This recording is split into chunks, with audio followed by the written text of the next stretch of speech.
karate, kung fu na legi, ụkwụ and aka handy.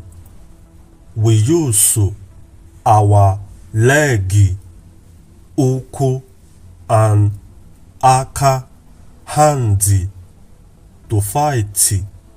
Fight be ọgụ.